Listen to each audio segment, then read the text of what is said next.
Fundamentos del lenguaje Java, 17ª parte. Estructuras de control, sentencia switch. La sentencia switch es una sentencia de selección múltiple de Java. Se conoce también como switch case. También existe en C. Recuerden que el lenguaje Java está derivado del lenguaje C. Y se conoce como sentencia switch o si múltiple en ocasiones. En pseudocódigo sería la sentencia en caso de o según sea, ¿no?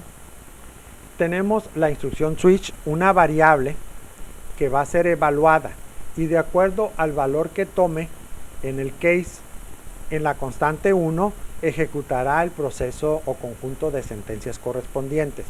En el caso de la constante 2 ejecuta el conjunto de sentencias correspondientes y así sucesivamente. Si en un momento dado no se cumple ninguno de los valores de las constantes, se le puede poner una sentencia default. Esa sentencia default implica que si no se cumple ninguna de las condiciones anteriores, siempre ejecutará las instrucciones que le corresponden al default. Aquí hay que tomar en cuenta varios aspectos. Primero, la variable que se utiliza en un switch solamente puede ser entera de tipo int o puede ser carácter de tipo char. O sea, para poder utilizar una variable en un switch debe de ser int o char. Después de cada bloque de sentencias o aunque sea una sola instrucción en cada case, se debe de poner una sentencia break, como se ve ahí. ¿Por qué es importante esto? Porque de no ponerse, se continúa con las siguientes sentencias del siguiente caso, sin tomar en cuenta o sin considerar que ya se trata de otro caso. Entonces hay que ponerle el break, porque si no, se va a continuar ejecutando todas las sentencias hasta terminar. El break lo que hace es rompe la estructura y nos permite salir de la estructura. Otra característica es que el default no es obligatorio, es una sentencia opcional. O sea, si nosotros no nos preocupa o no nos interesa que ejecute alguna instrucción, si las constantes no se cumplen o no coinciden con la variable del switch, entonces no es necesario poner el default. El default es opcional y lo podemos poner cuando nosotros querramos o cuando el programa requiera que se ejecute otra instrucción relacionada con cualquiera de las opciones, o sea que no se cumpla ninguna de las opciones, entonces que se haga la parte correspondiente al default.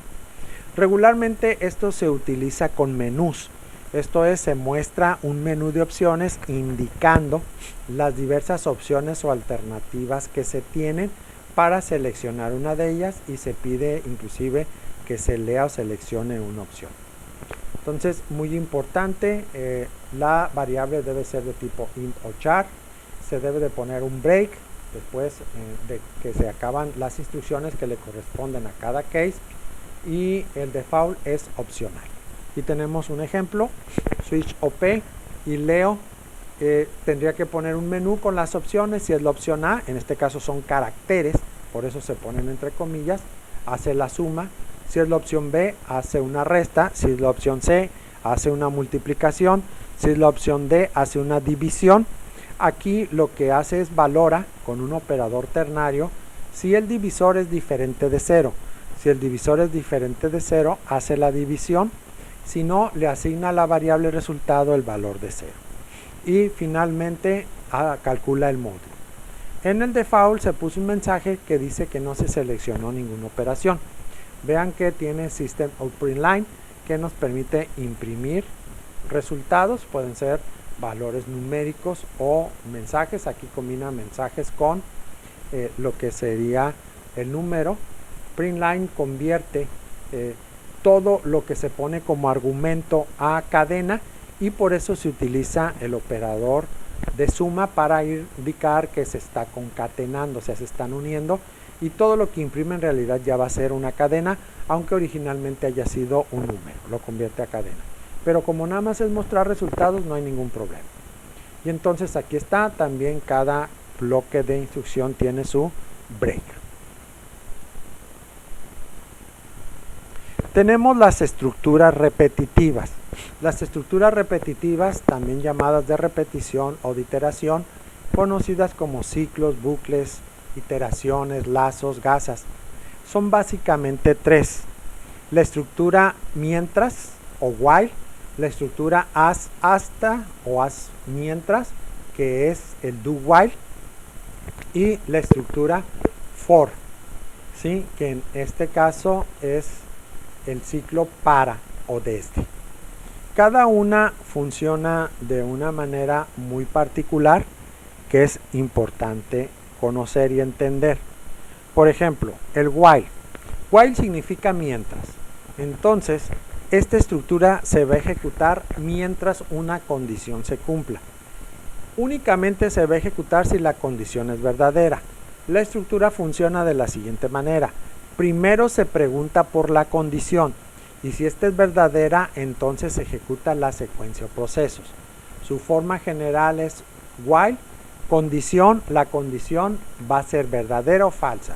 Si es verdadera, va a ejecutar las sentencias indicadas, y si es falsa, entonces no la va a ejecutar. O se sale del ciclo. Puede suceder que durante el ciclo se esté ejecutando y esa condición cambie para convertirse de verdadera a falsa y termine el ciclo. Cuando yo tengo más de una sentencia, pues hay que delimitarla con llaves y se genera un bloque de sentencia. Aquí tenemos los números del 1 al 10, ¿sí? Donde utiliza el while mientras i sea menor o igual a 10 y va a estar imprimiendo los valores, el número i. Vean que se pone i más para ir incrementando el valor de i, ya que empezó con i igual a 1. En esta estructura es muy importante inicializar la variable de control o contador. La sentencia do while, que indica la acción repetitiva de una estructura mientras que una condición se sea cumplida. En este caso, primero se ejecuta el proceso y luego se pregunta por la condición. Siempre se va a ejecutar al menos una vez. Si la condición es verdadera, continúe ejecutándose. Si la condición es falsa, termina su ejecución. Aquí, entre el do y el while, siempre se deben de poner las llaves.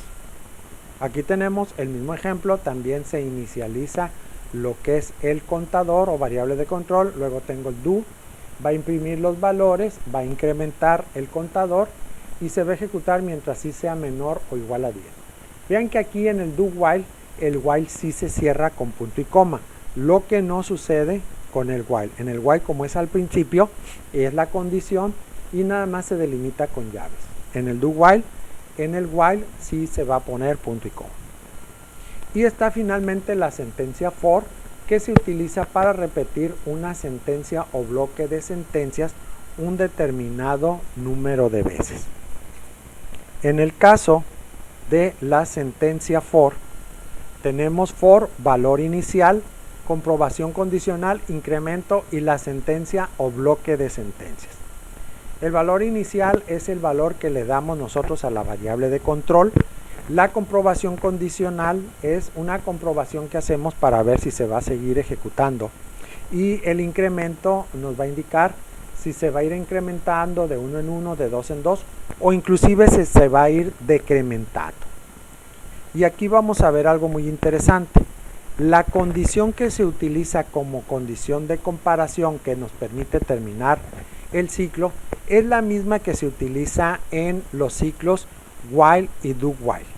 Podemos ver que en el caso del while es la condición i menor o igual a 10, inicializando el contador i a 1 y lo vamos incrementando dentro del ciclo. En el do while inicializamos el contador a 1, lo incrementamos dentro del ciclo y la condición a evaluar es que i sea menor o igual a 10. En el ciclo for es exactamente lo mismo, pero se comprime, se compacta.